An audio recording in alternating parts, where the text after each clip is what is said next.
দর্শক, ইসলামী ব্যাংকের নতুন চেয়ারম্যান খুরশিদ আলমের নিয়োগ বাতিলের দাবিতে আন্দোলন করছেন গ্রাহক ও শেয়ার হোল্ডাররা। মানববন্ধনে লাঠিচার্জ, জলকামান ও সাউন্ড গ্রেনেড নিক্ষেপ করেছে পুলিশ। এতে শতাধিক আন্দোলনকারী আহত হয়েছে এবং পুলিশি পাহারা সকাল থেকেই চলছে, ধাওয়া পাল্টা ধাওয়াও চলছে। এ বিষয়ে আরও তথ্য আপনাদেরকে জানাবো। আমাদের সাথে যুক্ত হবেন সহকর্মী সাজিদ সরকার।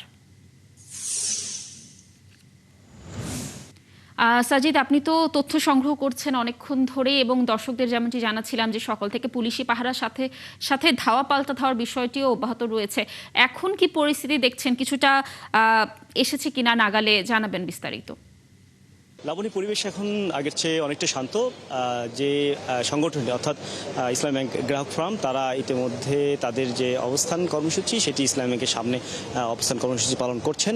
তবে এর আগে সকাল থেকে যে ধাওয়া পাল্টা ধাওয়া ছিল এবং মানববন্ধনে পুলিশের পক্ষ থেকে যে লাঠিচার্জ এবং জলকামান নিক্ষেপ করা হয়েছে, সেই পরিবেশটা অনেকটা শান্ত হয়েছে এবং এর পরবর্তীতে তারা কিন্তু ইসলামী ব্যাংক হাসপাতালের ইসলামী ব্যাংকের সামনেই এক অবস্থান নিয়েছেন এবং তাদের এই অবস্থান আজকে বিকেল 5টা নাগাদ হওয়ার কথা রয়েছে। এবং ইতিমধ্যে আমরা যেটি খবর পেয়েছি যে ব্যাংকের ভেতরে গভর্নরের সাথে বৈঠক হচ্ছে, যেহেতু আজকে ইসলামী ব্যাংকের চেয়ারম্যান যোগদান করার কথা ছিল এবং যোগদান করার পর তিনি যেহেতু যোগদান করতে পারেননি, যে কারণে এখন অনলাইনে যুক্ত হয়ে এই বোর্ড মিটিংয়ে অংশ নিয়েছে। আমরা একটু কথা বলবো। এখানে দিনভর ছিলেন মহানগর গোয়েন্দা পুলিশ মতিঝিল থানা বিভাগের ইন্সপেক্টর আলমগীর জাহান রানা। একটু জেনে আসতে চাই যে এই যে ঘটনা ঘটেছিল, এখন সর্বশেষ কেমন পরিবেশ আপনারা ফিরিয়ে আনতে পেরেছেন? আমরা সকাল থেকেই আছি। ডিবির সুদক্ষ কয়েকটি টিম কাজ করতেছে সকাল থেকেই। আমি টিমের এখানে তাদেরকে নিয়ে আমি কাজ করেছি এবং এখানে 14 তলা বিল্ডিং, যেটা ইসলামী ব্যাংকের প্রধান কার্যালয়, ঘিরে প্রথম দিকে কিছু উত্তেজনা ছিল। পরে মতিঝিল ডিভিশনের ক্রাইম ডিভিশনের পুলিশ এবং অফিসাররা ডিসি মতিঝিল ক্রাইম স্যারের নেতৃত্বে সেটা নিয়ন্ত্রণে নিয়ে এসেছে।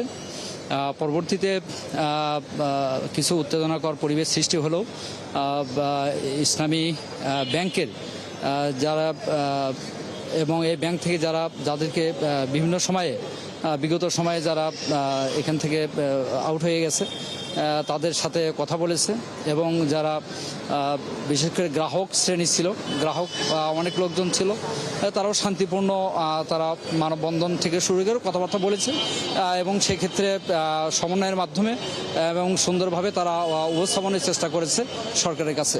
তো এক্ষেত্রে আইন শৃঙ্খলার 11টার পর থেকে কোথাও কোনো ধরনের অপ্রীতিকর ঘটনা ঘটেনি এবং আমরা সমন্বয় করার চেষ্টা করেছি এবং সমন্বয় করে যাচ্ছি। এখন অধিকাংশ লোকজন চলে গেছে, 1/4 4 ভাগের 1 ভাগ লোক এখন আছে বলে মনে করি এবং ব্যাংকের কর্মকর্তাদের সঙ্গে কথা বলেছি, তারা বলছে কোনো সমস্যা নেই, আমরা এটা সমাধানের প্রক্রিয়া চালাচ্ছি। আশা করি বৈঠক হওয়ার সম্ভাবনা আছে কিনা দুই পক্ষের মাঝে, এটা আরও সমাধান হওয়ার সম্ভাবনা আছে? না, বৈঠক হওয়ার কোনো সম্ভাবনা আমরা পাই নাই। তবে এটা ব্যাংকের সর্বোচ্চ পর্যায়ে একটা মিটিং হওয়ার সম্ভাবনা আছে কিংবা হয়ে গেছে বলে আমরা মনে করি। ধন্যবাদ আলমগীর জাহান রানা, ইন্সপেক্টর মতিঝিল জোন। আমরা কথা বলছিলাম লাবণী, এখানকার যে সার্বিক পরিস্থিতি সেই বিষয় নিয়ে কথা বলছিল এবং আমরা এখন যেটি দেখছি যে তাদের যে অবস্থান, সেই অবস্থান থেকে তারা সরবেন না যতক্ষণ পর্যন্ত এই নতুন যে চেয়ারম্যান হিসেবে যাকে দায়িত্ব দেওয়া হয়েছে খুরশিদ আলম, তাকে তার পদত্যাগ না হওয়া পর্যন্ত এবং সরকারের দৃষ্টি আকর্ষণ করা হয়েছে, তাকে পদত্যাগ না করা পর্যন্ত তারা এই বিক্ষোভ কর্মসূচি থেকে সরে যাবেন না। লাবণী। সাজিদ, ধন্যবাদ যুক্ত থাকার জন্য। আপনি থাকুন সেখানে, নিশ্চয়ই আমরা এই সংক্রান্ত আরও তথ্য আপনার মাধ্যমে পরবর্তী সংবাদ সংযোগগুলোতে দর্শকদেরকে জানানোর চেষ্টা করব।